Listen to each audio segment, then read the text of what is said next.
irmãs, queridos irmãos espíritas, caras amigas e amigos que nos acompanham através da internet e da Rádio Fraternidade, nossos votos de muita paz.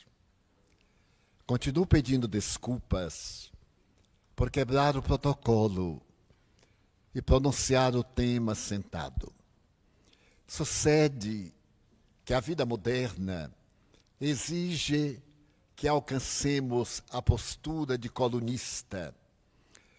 E quem é pobre, não podendo ser famoso, torna-se colunista com hérnias. É o meu caso. Eram dias muito difíceis. A década 1920, 1930, na América do Norte, foi uma década desafio, porque é nessa década que há o crack de Nova York e que o país experimenta um grande sacrifício. É o período em que se destacam as máfias. E se pode dizer que é a década El Capone.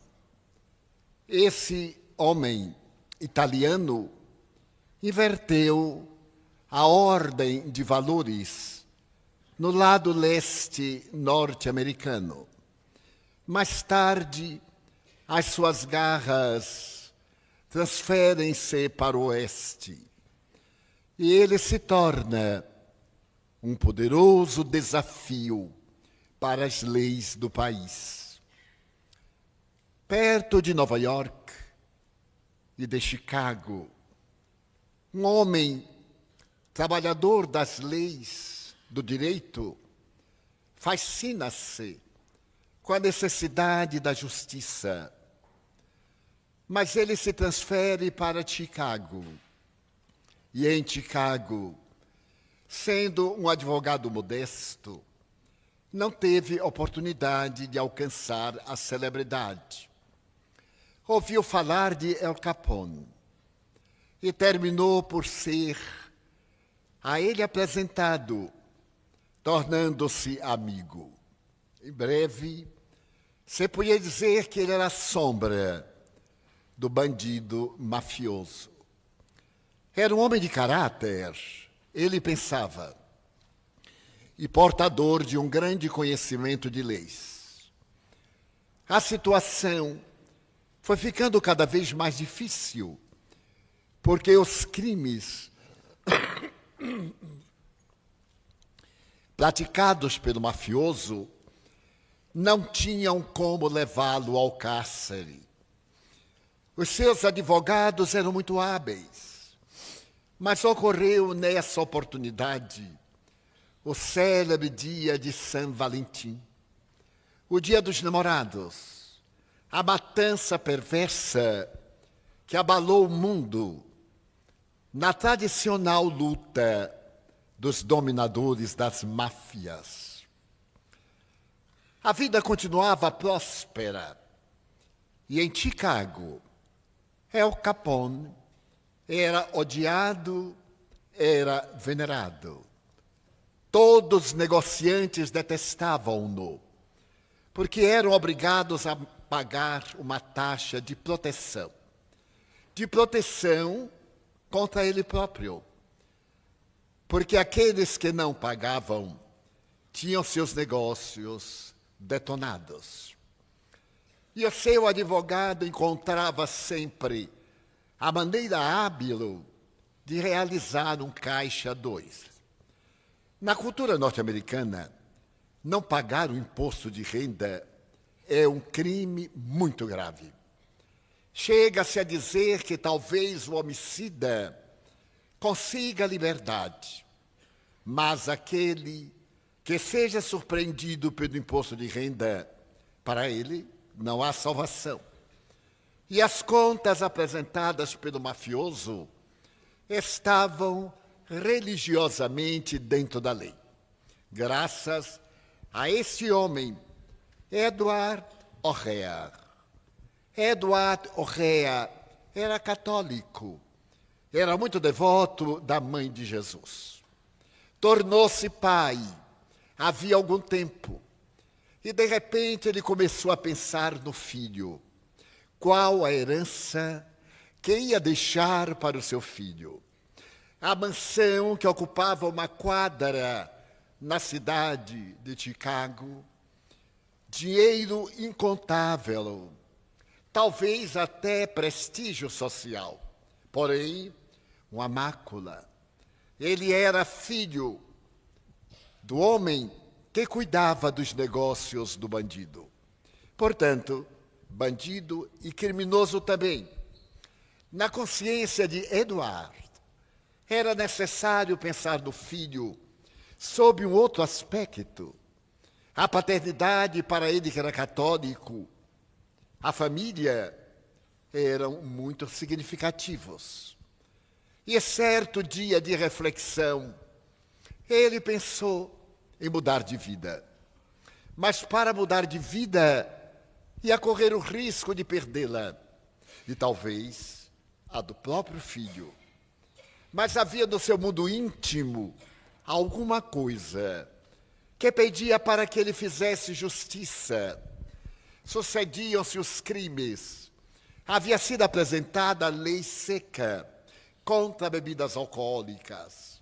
E Al Capone, que também cuidava do latrocínio, da prostituição, de todas as maneiras de roubar, furtar, extorquir e matar, não poderia ficar impune. E ele pensou longamente. Certo dia, o filho já deveria estar entre 12 e 15 anos de idade. Ele resolveu consultar o FBI. O FBI havia colocado um detetive especial para surpreender Al Capone e, naquele momento, enclausurá-lo, diminuir o terror que graçava no leste, mas principalmente em Chicago. As matanças sucediam-se. E então, a política do FBI asseverou que a simples denúncia, mesmo que ele apresentasse os livros, não seria suficiente. Fazia uma exigência, dar-lhe a cobertura, guardaria sua vida, mas ele teria que o acusar em pleno tribunal. E Edward percebeu que, estando frente a frente com o seu amigo, a quem estaria traindo, significava a sua morte quase imediata, mesmo e principalmente se ele fosse para o cárcere. Mas o filho, em casa, sorria para o pai. Ignorava a fortuna, o prazer. E um dia, ele resolveu denunciar o bandido e ofereceu os livros que comprovavam as fraudes. E é natural que logo se estabeleceu o processo e foi marcado o dia do julgamento. Nesse dia, ele deveria estar na corte e aprontar o amigo e dizer aquela frase terrível: eu acuso. Até hoje é uma frase terrível. E quando Al Capone tomou conhecimento de quem o acusava, percebeu que a sua vida já não valia mais um centavo. Sentou-se no banco de réu e começou o julgamento. E Edward foi a testemunha de acusação. Depois que foi feito todo o labor da justiça, com a severidade que as leis bem cumpridas sabem executar, o bandido olhou e teve um gesto. Beijou o polegar na mão fechada. Era o selo da condenação da morte. Foi levado para o cárcere. Recebeu uma pena inicial de 11 anos. Mas ia agora abrir-se a arca de outros crimes. E a prisão perpétua estava a seguir programada. E Edward passou a receber a proteção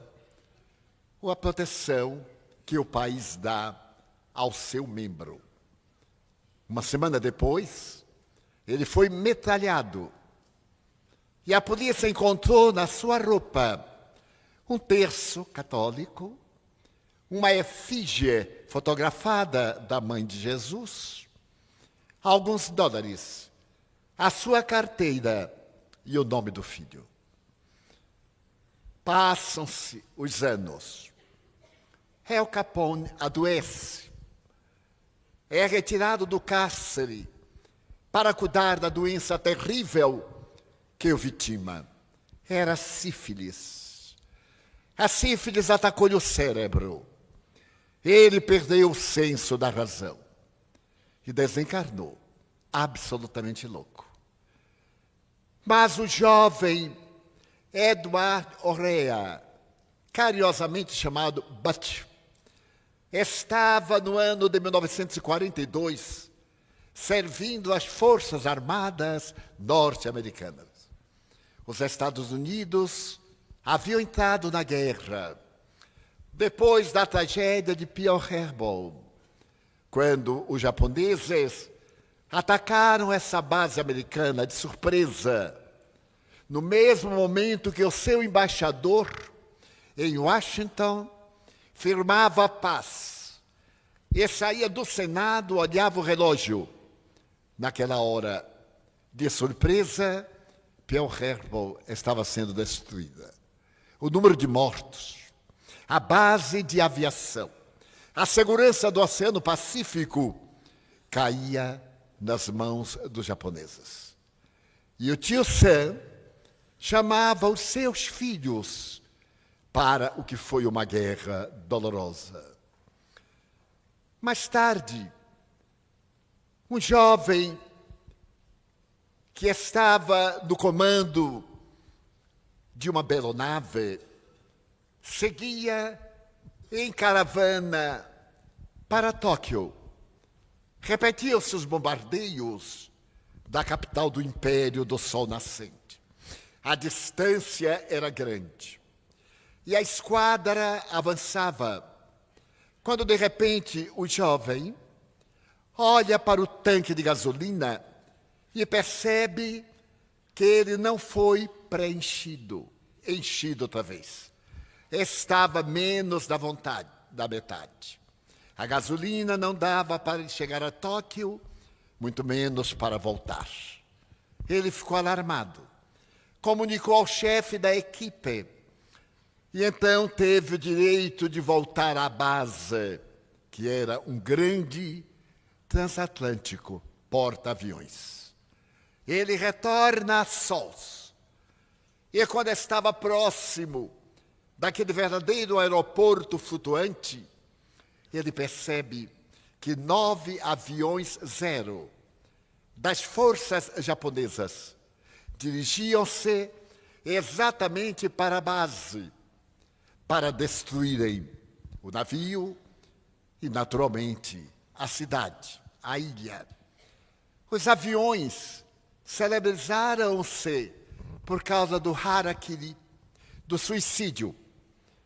Eles dirigiam o avião na direção do alvo e morriam com ele. Era uma fatalidade terrível, porque não se perdiam. E o aeroporto flutuante estava sem a sua esquadra de defesa.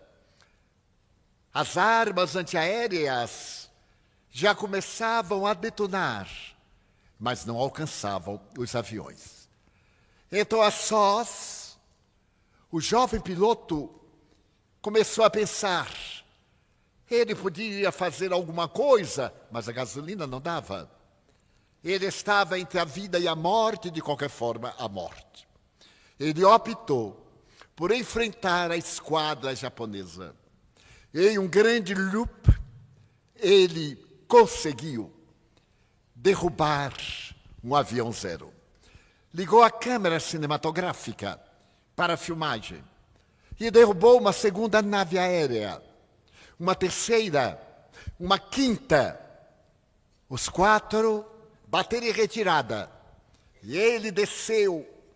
E quando os cabos de bordo prenderam no navio para frear o avião, a gasolina terminava. E ele saltava ileso, considerado herói nacional. A entrega foi comovedora, porque o Senado ofereceu-lhe a maior condecoração militar até então jamais dada a um soldado. E ele lembrou-se do pai, lembrou-se de Edward O'Hare. Parece que, na sua imaginação, ele lembrava-se do sacrifício do pai para dar-lhe dignidade. O jovem Butch Edward O'Hare Jr. era agora considerado um dos maiores heróis da América.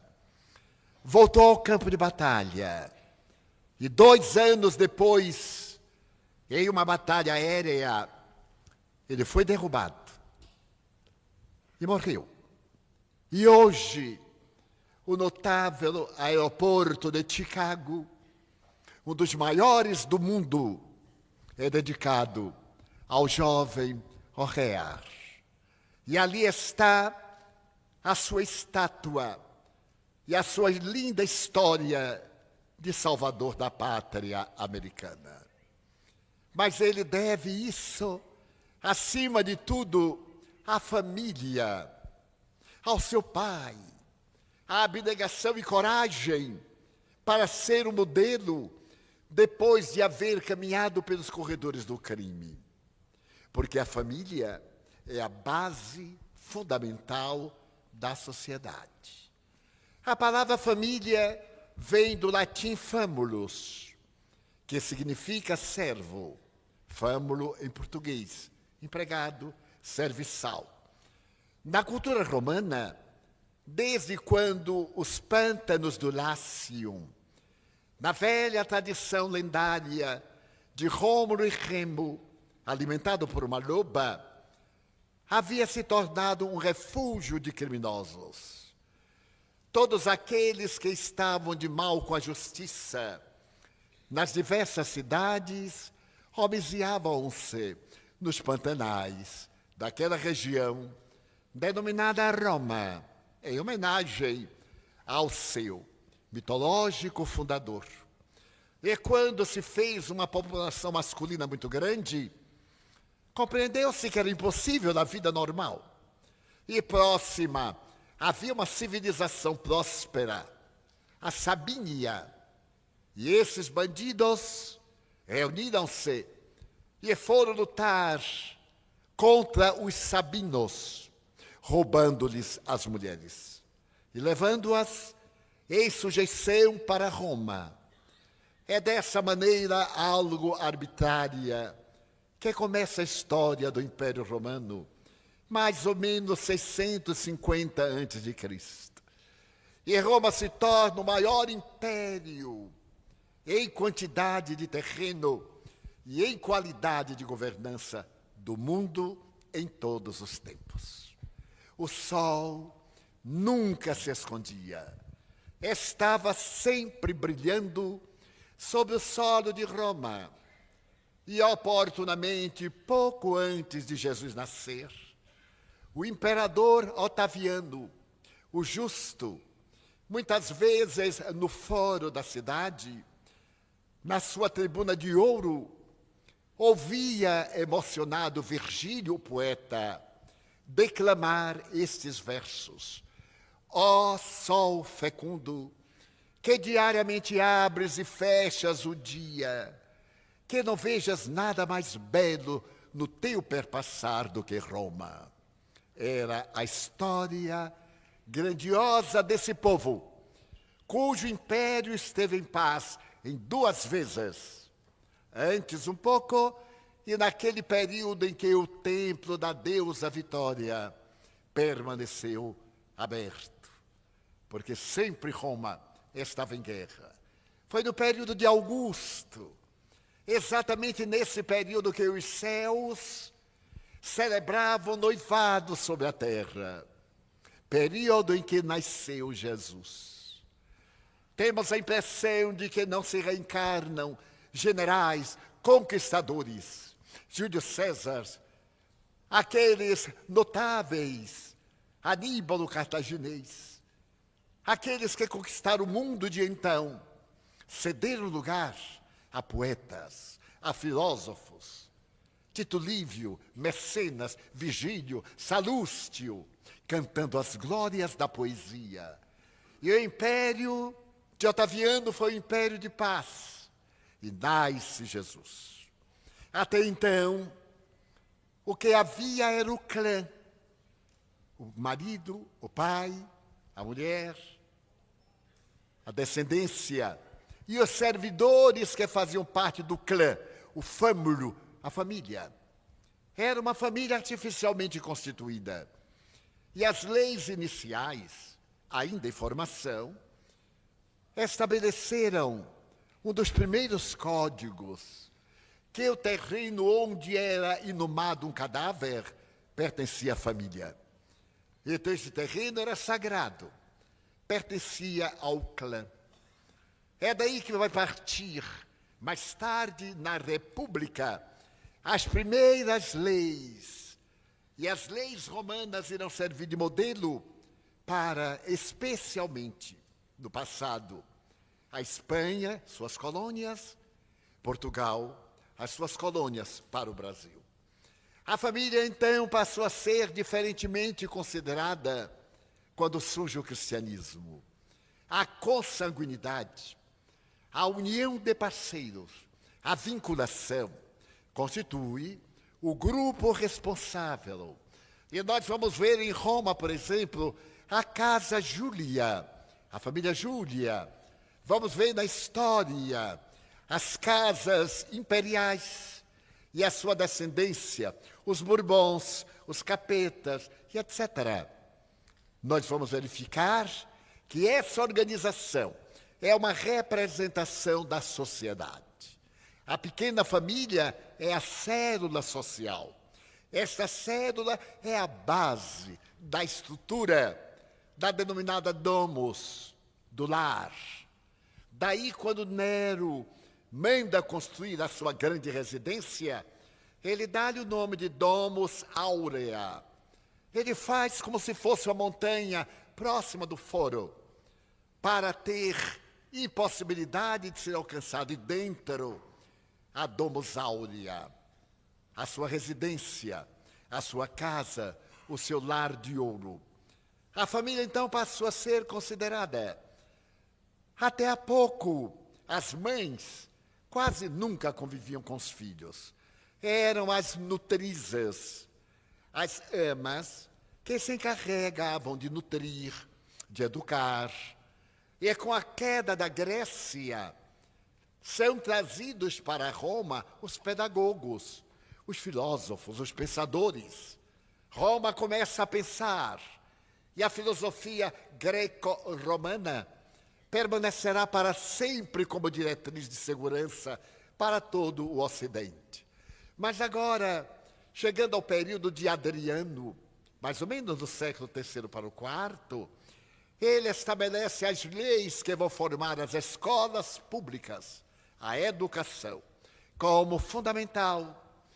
E é curioso que essa educação pública vai chegar ao seu apogeu por volta de 1525, quando Martinho Lutero, depois de protestar e criar a organização luterana, estabelece a educação convencional como fundamental à vida. E é fascinante notar-se que, por volta de 1525, na Alemanha, só eram analfabetas as crianças menores de 4 anos. Bem parecido com o Brasil. 1525. Porque a educação era fundamental para o estudo da Bíblia, o conhecimento das leis. Há pouco surge a imprensa, e através da imprensa no papel, dos tipos móveis, a cultura vem para o lar. E agora a educação deixa de pertencer às nutrizes, passa às mães. Educar é docere, arrancar de dentro o conhecimento, segundo Sócrates, porque nós viemos do mundo das ideias no pensamento socrático, e dentro de nós está tudo, que mais tarde os esoteristas dirão Deus interno, o Cristo interno, e é necessário arrancá-lo para que ele fulja em nós. Podeis fazer tudo o que eu faço, e muito mais, se quiserdes, disse Jesus, demonstrando que nós temos a semente, a seiva que é o Espírito, e nele, à semelhança da bolota, está o carvalho grandioso. As mães começam a responsabilizar-se pela educação do lar, que a posteridade chamará educação doméstica. E a escola torna-se no núcleo da instrução. Instruir, como sabemos, é iluminar a consciência, a mente com o conhecimento. Educar é criar hábitos saudáveis, propiciatórios à ética e representando as leis. Então se pode ser muito instruído e mal educado, como se pode ser muito bem educado e pouco instruído. Então a família começa a ter dignidade, começa a receber respeito, cidadania, e nesse lutar, ela vai desenvolvendo os seus valores, até os períodos dantescos da ignorância medieval, quando o patriarcado subestima a mulher, herança atávica, faz dela um objeto de uso, e apenas uma dona de casa, é-lhe proibida a instrução. E lhe é permitida a forma de educação doméstica, bordados, artesanato, tarefas do lar, tomar conta da família, cuidar da família enquanto o homem é o provedor. E a figura masculina assoma. A mulher é humilhada pela ignorância religiosa. A ignorância religiosa, desde o apóstolo Paulo, estabelece leis que estão vinculadas ao judaísmo. É proibido a mulher cortar o cabelo, que tem a ver o cabelo com o reino dos céus. E assim vão as marcas. A mulher não pode aparecer de público a sós.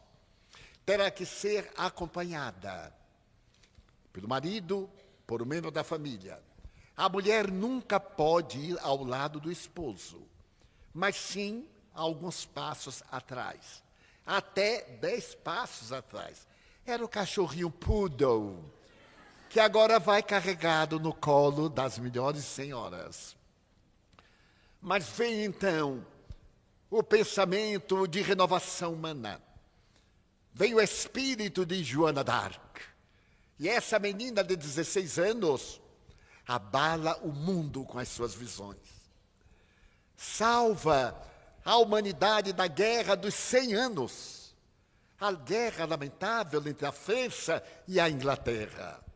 Vai traída pelo seu confessor, levada ao cárcere e vai queimada viva. Porém, defendendo as suas vozes e o direito da mulher. E o direito da mulher avança para encontrar ressonância. Por volta de 1792, com a célebre Madame Roland, na Revolução Francesa, quando são decretados os direitos do homem, até hoje desrespeitados, são reavivados em 1947, quando era secretário-geral da ONU, o notável embaixador brasileiro Oswaldo Aranha. No período em que Israel recebe o direito de cidadania e começa o grande êxodo, que durou mais de 1.800 anos, desde o ano 150, a segunda diáspora, quando a Palestina desapareceu e passou a receber uma denominação romana.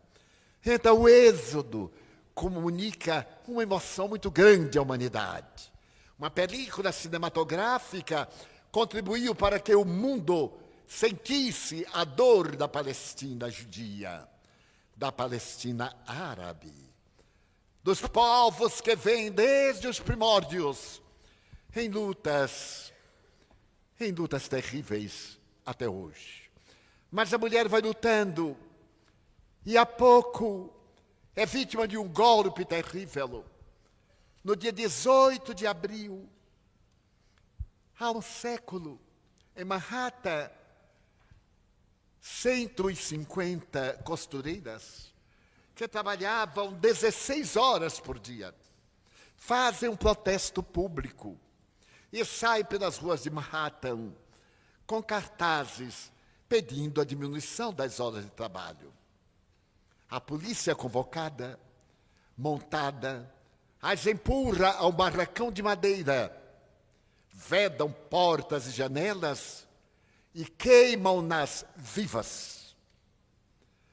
Então, as mulheres do mundo experimentam a angústia. E isso vai adiante, até surgirem as grandes heroínas.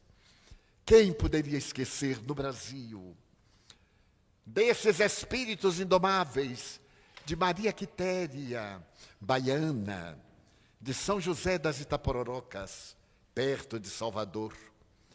Essa mulher notável, que foi lutar na guerra do Paraguai. Ana Nery, que sai da cidade de Cachoeira e vai ajudar os filhos na guerra do Paraguai, sendo a primeira enfermeira, correndo atrás de Florence Nightingale, a extraordinária enfermeira britânica da guerra da Crimeia, que manda pedir ao rei: não mande balas, mande lençóis. Aquela jovem da nobreza que sai atendendo os doentes com uma lanterna e se torna o símbolo da enfermagem internacional. A mulher vai ocupando o seu lugar. E a partir de 1900, o dia 9 de março, ele é dedicado. E o Encontro Internacional das Mulheres, no ano passado, teve a representação de 180 países. E os direitos da mulher encontram o seu lugar ao sol, porque a mulher não é apenas a mãe, não é apenas a dona de casa. Os seus hormônios que lhe dão doçura não lhe dão fragilidade, dão-lhe ternura.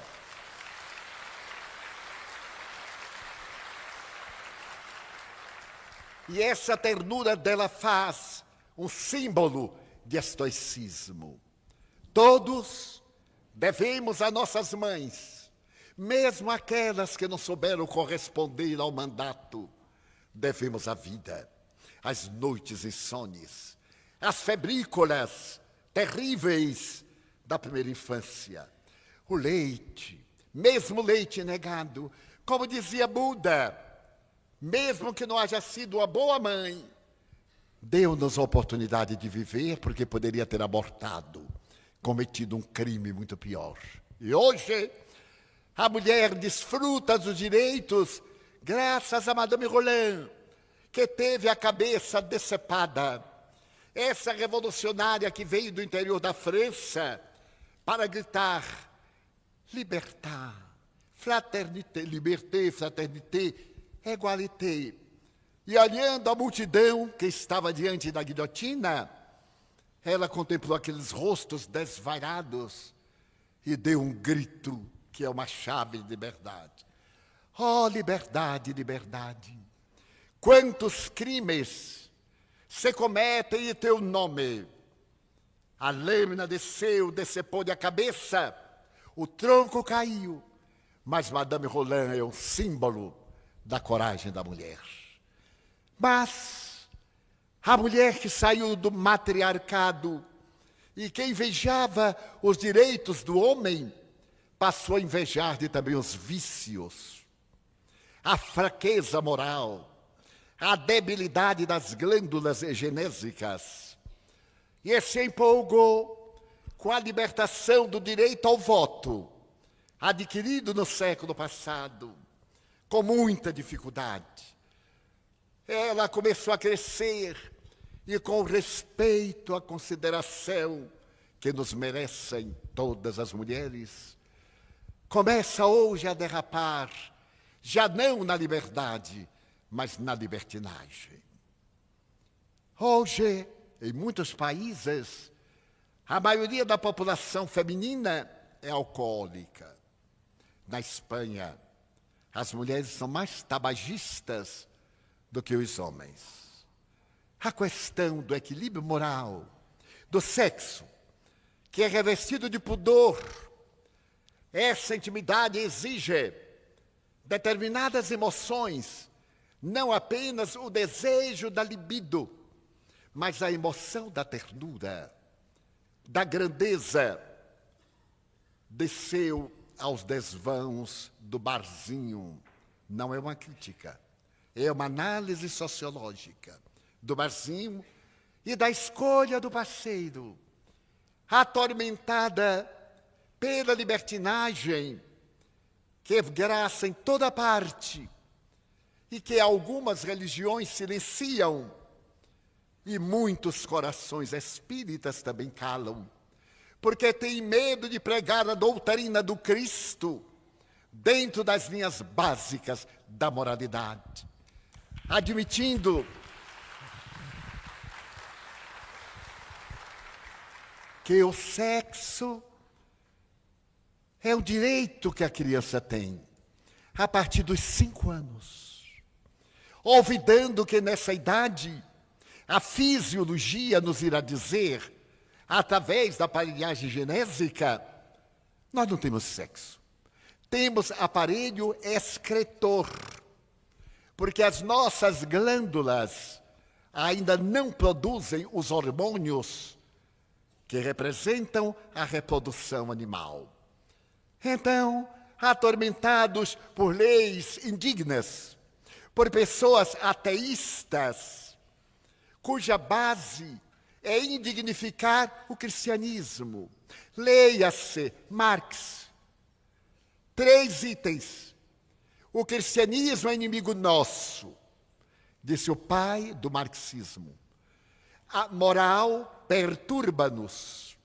Então nós temos que perturbar a sociedade para podermos imprimir os nossos ideais de liberdade, escravizando uns sob o comando do Estado. Tem pertinência esta informação, porque estamos estudando a família. E a família se desagregou. O filho volta-se para o pai e fala calar. Volta-se para a mãe e silencia. E eu vi, não há muito, na internet, um jovem americano de 8 anos denunciou a mãe porque ele aplicou uma palmada. E veio a polícia, porque é proibido punir, castigar, diz a lei. Mas não é proibido educar. E a educação tem uma variedade muito grande. Não concordo com pancada, mas não dispenso disciplina. Então, o soldado perguntou qual era o crime da mãe. Ela me bateu. O que é que ela fez? Deu-me uma palmada. Então o soldado olhou para ele. Então ela tem que ser presa. O filho. O soldado chamou o policial e disse assim: o que foi mais que ela fez? Ela me deu uma palmada. Pois se você fosse meu filho, eu lhe dava uma surra. Agora, vá lá e peça desculpa à sua mãe. Ele foi e pediu desculpas à mãe e abaixou a vista.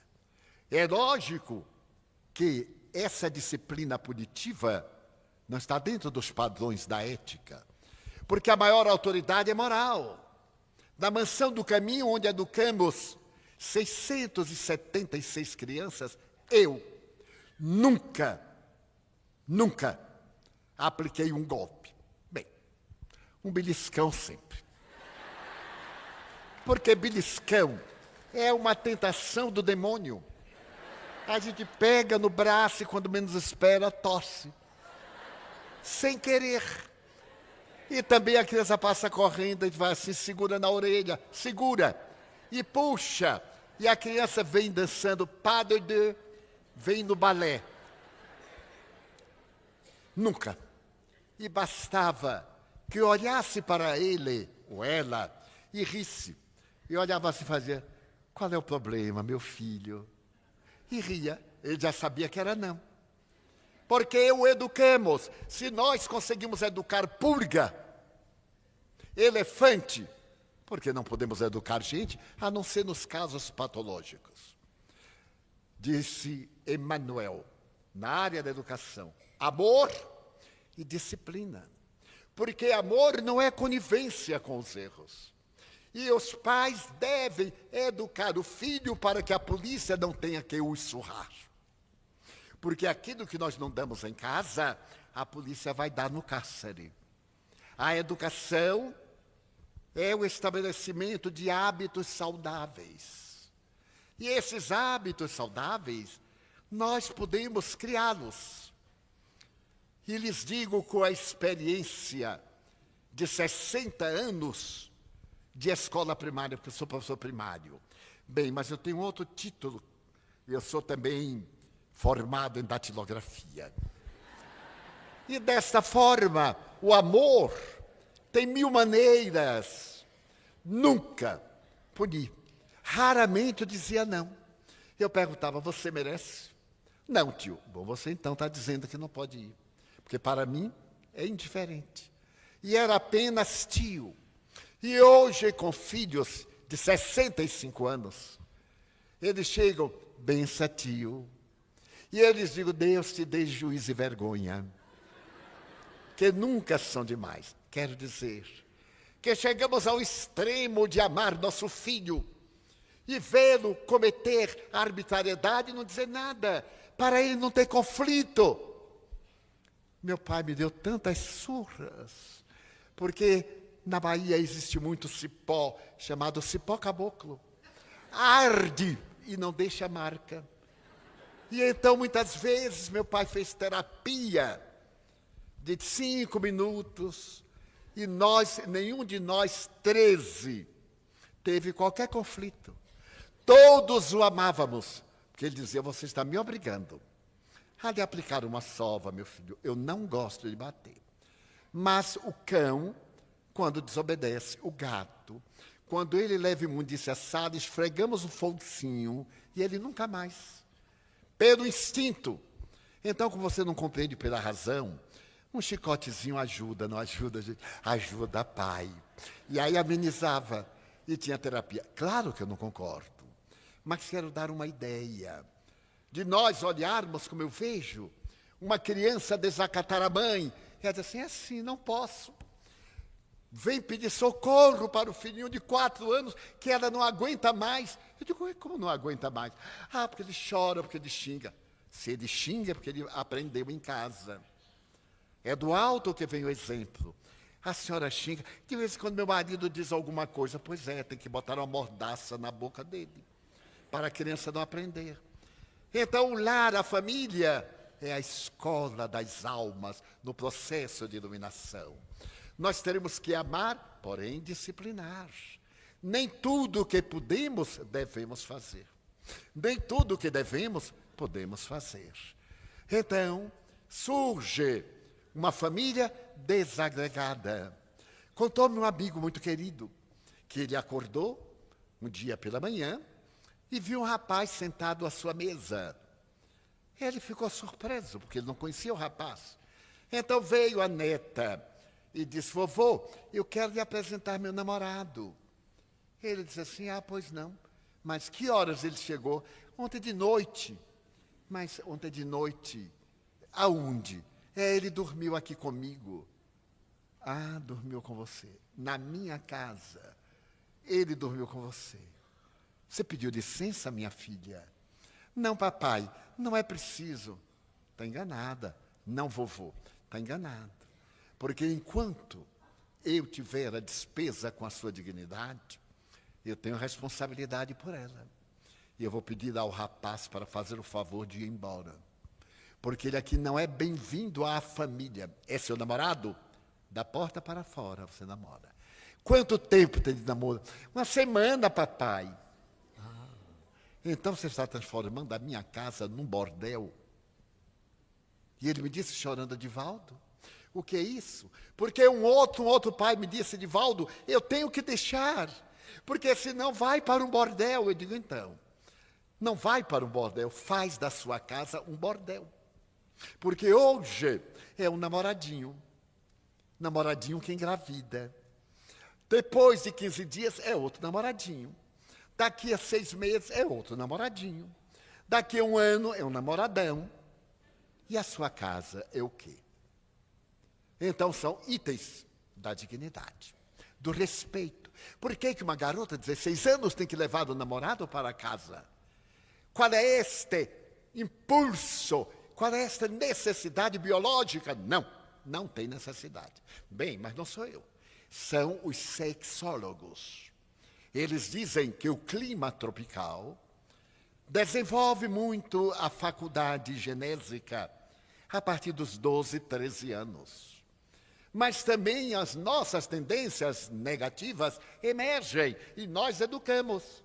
O ex-ladrão vem com tendência para o furto, para o crime, e ele reencarna para ser educado. Então, a tendência para uma vida promíscua, de outra existência, se nós somos reencarnacionistas, é para corrigir agora. E quem é que vai morrer só porque teve que esperar um pouco, teve que esperar os 16 anos, os 18?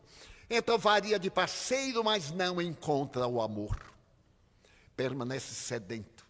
E os amigos masculinos, os jovens que me chamam de avô e de tio, dizem assim, tio, eu quero me casar, mas eu não acho uma garota, porque são muito fáceis. E eu não vou correr o risco. Por sua vez, outras, as garotas me dizem, mas tio, se a gente não ceder, a gente não tem namorado. E eu digo, mas é porque cede que ele não se torna seu namorado. Se torna um parceiro de uma semana. Mas se você começar a impor a sua dignidade, naturalmente que você vai educar o seu namoradinho. Aqui para nós, eu tenho horror a este eufemismo. É o namoradinho, como se fosse um brinquedinho. É o namoradinho, já está com o namoradinho. Mas ele engravida. E aí vai fazer o abortinho. Ou larga o filhinho na mão de vovozinha. E vai para a rua buscar outro filhinho. Todo pieguismo.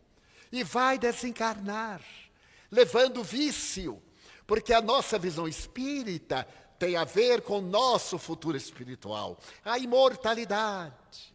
A nossa família vai trabalhar em favor da nossa paz, do nosso equilíbrio, da ordem, dos fatores ético-morais. Na minha condição de mediunidade, mantenho contato com muitos seres em todas as idades que desencarnam. Jovens que eu conheço, ou que eu conheci, retornam chorando, desesperados, ardendo em febre de desejos. E acoplam em pessoas insensatas, construindo obsessões sexuais. Alcoólicos que desencarnaram, vitimados por obsessores, continuam com sede e vão para esses que bebem socialmente 1 litro de uísque por semana, ou no domingo, e acoplam. E nós vemos uma sociedade sem saúde espiritual, uma sociedade ingênua, iludida. Aí estamos em pleno carnaval, mas é uma festa linda. Eu vou me permitir repetir uma história da minha juventude, que não faz muito tempo, faz apenas 78 anos. Eu tenho dificuldade para matemática, por causa de um trauma. Eu era estudante na Escola Normal Rural de Feira de Santana, e havia, no 2º ano, a matemática, era álgebra. E eu tinha muita dificuldade, porque o meu professor era rígido. Ele chegava ao quadro de giz e realizava o problema, a equação. E ele não explicava. Eu tinha muito boa memória, memorizava. Mas no dia da prova era outro problema, eu não sabia resolver. Consegui passar por misericórdia divina. E então, eu tinha um respeito ao meu professor e uma raiva. Porque ele era o meu professor de matemática, mas não ensinava. Chegou o carnaval. Mas na minha terra não tem carnaval, tem micareta. É um carnaval depois da Páscoa. E era o carnaval mais ingênuo. Os carros alegóricos desfilavam. A rainha do carnaval e as princesas eram as moças mais bonitas, mais ricas da cidade. E nós, a ralé, ficávamos no passeio, sentados, batendo palmas ao corso, ao desfile. E na segunda-feira, era chamada a segunda-feira de máscaras. As pessoas, os homens, se vestiam a feminina de uma forma irônica, as mulheres masculinas, e se usavam máscaras. Normalmente uma meia feminina com 3 buracos, os olhos e a boca. E então colocava peruca, e os homens faziam uma voz fanhosa. Você me conhece, você... A gente conhecia todo mundo, mas era uma alegria, era uma catarse. É uma necessidade, o carnaval é uma necessidade psiquiátrica, terapêutica. Bem, mas então, eu estava olhando quando eu vi uma baiana vestida de branco de babado, de contas, com um torso maravilhoso. Mas eu olhei a cintura, parecia uma abelha, naquele tempo que os corpos eram violões, violoncelo, bandolim. Agora não, agora é cabide. É um pouco diferente. E lá vem a baiana num par de tamancos. Eu tinha 12 anos, eu fiquei impressionado e fiquei com medo, porque aquela baiana super sexy estava se dirigindo a mim. E eu fiquei assim paralisado. E a baiana veio e me olhou bem e perguntou fanhoso: você me conhece? Eu olhei e conheci. Era meu professor de matemática.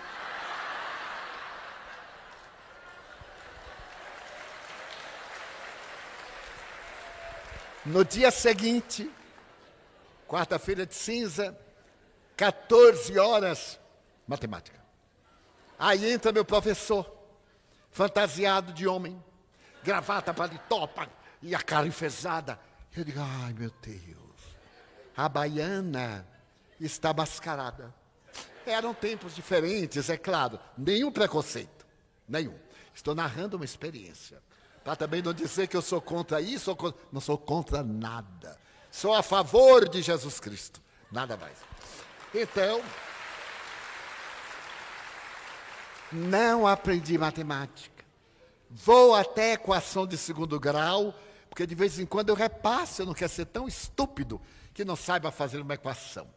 Então, veio a liberalidade, o excesso, e o lar se desorganizou. O bullying não é entre colegas, é entre alunos e mestres. Sempre respeitei meu mestre. A minha letra é a letra da minha professora primária. Aos 91 anos, ela disse assim: nossa, Edivaldo, sua letra não treme. Eu digo: por que tem que tremer? Não estou com medo de nada. Não, mas a idade, eu digo, não tem nada a ver com a letra. E a idade que trema que vai ver uma coisa. Então, daí nós estamos vendo um momento difícil, em que educar é um desafio.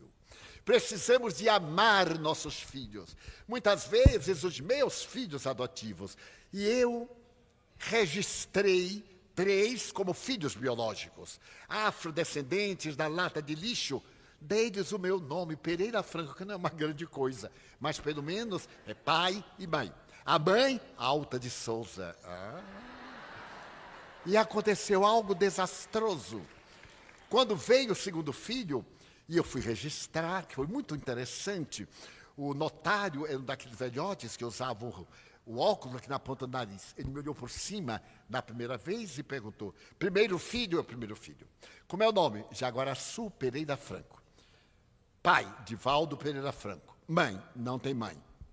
Como que não tem mãe? Não tem mãe. Eu não sei quem é a mãe. Mas como não sabe? A mulher pode não saber quem é o pai, mas o pai tem que saber quem é a mãe. Aí eu fiquei embaraçado. Ai, meu Deus, que nome eu boto? Será que eu boto o nome da diretora do centro? Não ficava muito bem.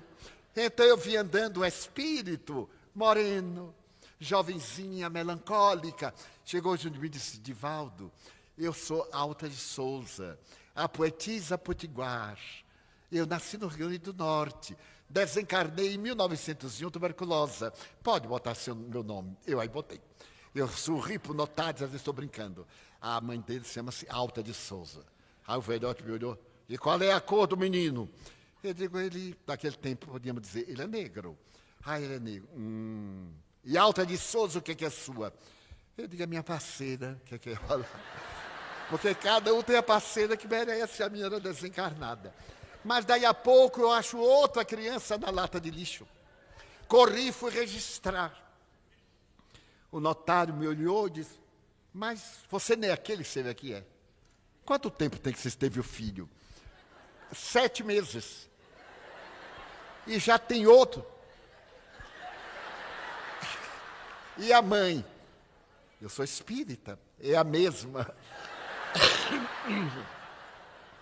Mas, como é mesmo o nome do senhor? Divaldo. Mas, senhor Divaldo, como é a mesma? 7 meses de prematuro. E daí por diante eu tive cuidado.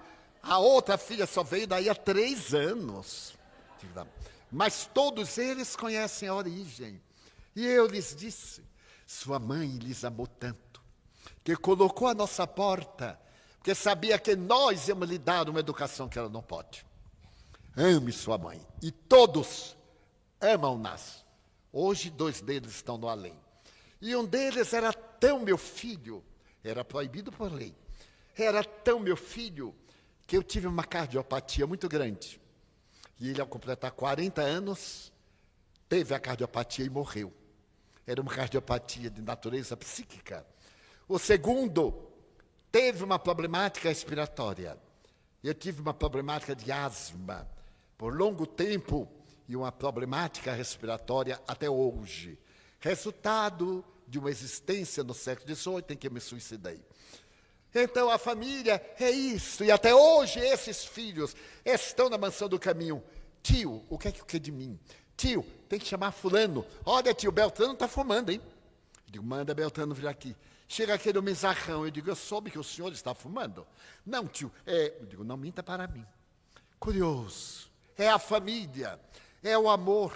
E eu lhes pergunto, meus filhos, em que eu errei? Em que o senhor tio Nilson errou?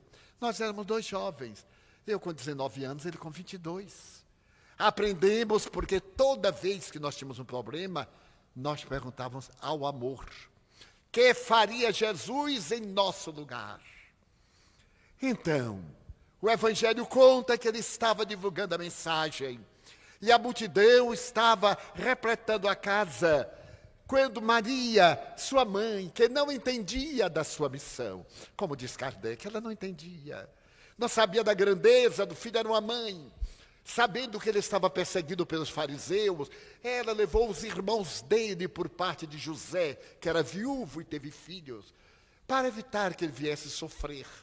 E quando ela chegou, a multidão tomava conta, e alguém disse, tua mãe e teus irmãos aí estão. E ele deu essa resposta, quem é minha mãe? Quem é meu pai? Quem são meus irmãos? Senão aqueles que fazem a vontade de meu pai que está nos céus. Os laços sanguíneos são a família corporal. Os laços do espírito são a família espiritual. Não temos a família que gostaríamos, temos a família que necessitamos para evoluir. Gostaríamos de estar naquela família, mas não evoluiríamos. Nesta está o meu adversário de ontem, a quem eu magoei. Está o adversário, o nosso adversário pessoal. Eu tive uma irmã que odiava meu pai. E meu pai odiava sua filha. Não houve nenhuma tentativa de desrespeito desde que ela nasceu. Quando ela começou a falar, minha mãe me contava, ela já o odiava. O ódio era de tal forma que ela me amava muito. Minha irmã era doentinha, era obsidiada. E ela dizia assim, Di, seu pai está chegando aí. Ele estava, às vezes, a 1 quilômetro de distância. Daí a pouco ele chegava. E eu lhe perguntava, mas como é que você sabe? Eu sinto a irradiação de seu pai. Eu digo, engraçado, e ele não é seu pai? Não. Eu digo, então, mãe adulterou, não é? Não, eu digo, então me explique. Ele não é seu pai. Mãe não adulterou. Como é que você nasceu? Ah, ele me fabricou, mas ele não é meu pai. E um dia, eu estava no ônibus com meu pai. Ele era um homem digno, honrado, nunca nos faltou nada. Ele então virou-se, eu estava sentado ao lado da janela, e com os olhos em lágrimas, ele perguntou assim, meu filho, sua irmã me odeia, não é? Eu disse, é pai. Por quê, meu filho? Eu aí vi a cena.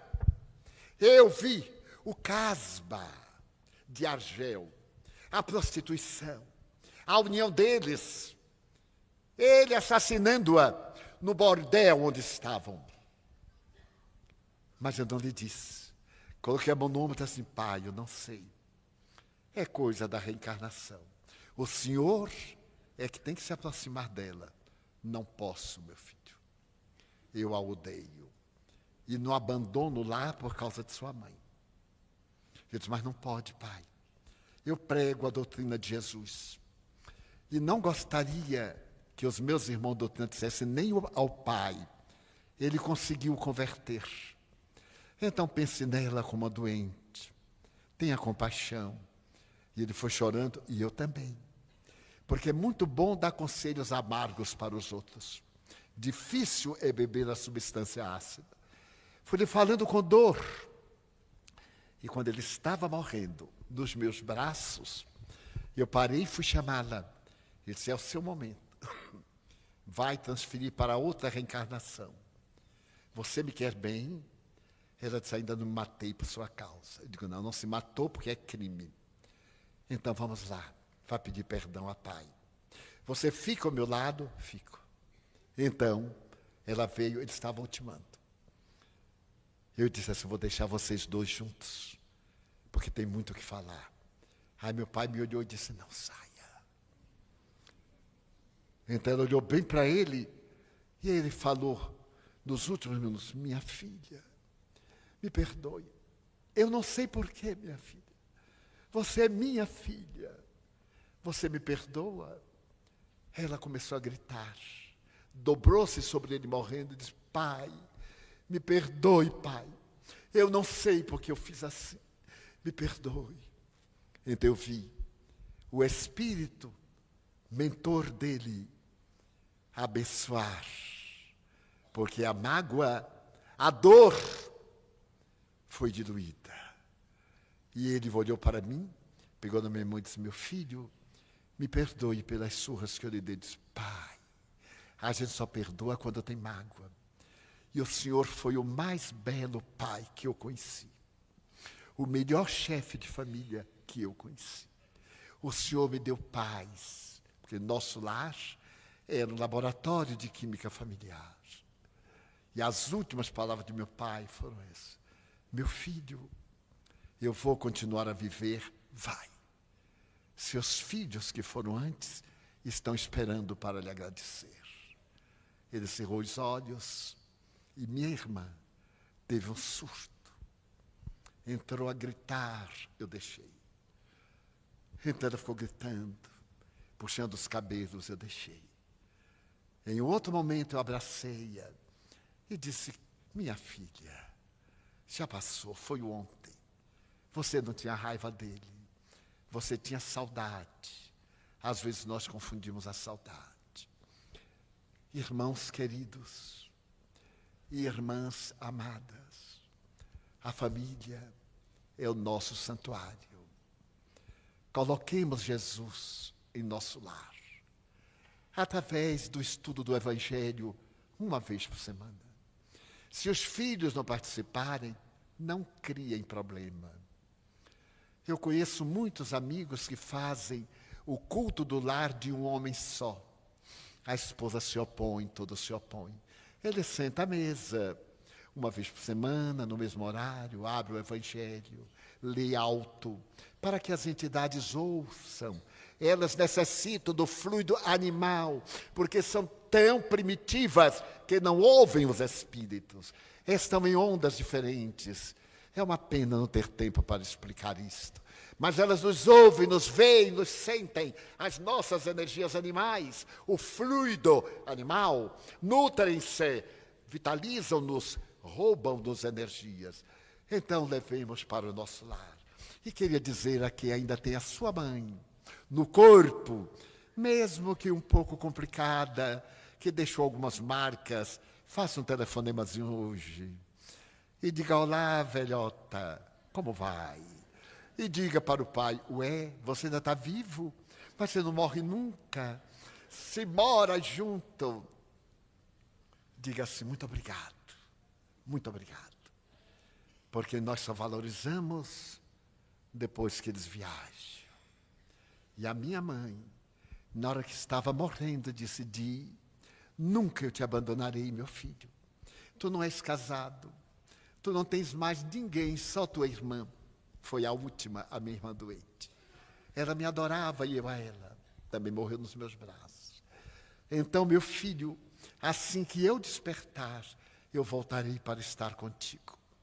E ele disse, mãe, não volte. Volta, meu filho.